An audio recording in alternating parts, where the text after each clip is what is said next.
Bhojpuri and Magahi के singer अहिरान star Tuntun Yadav ji ने एक अलग तरीका से यानी जहाँ भी रहते हैं तो अपने गाने के दम पे खूंटा काट देते हैं।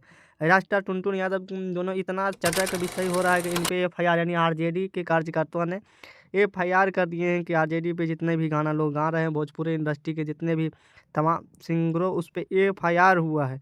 चलिए बात करें टुनटुन यादव जी के।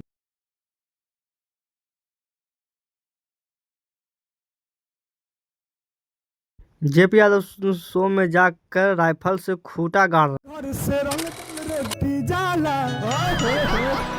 राइफल से खूंटा ठोकाला।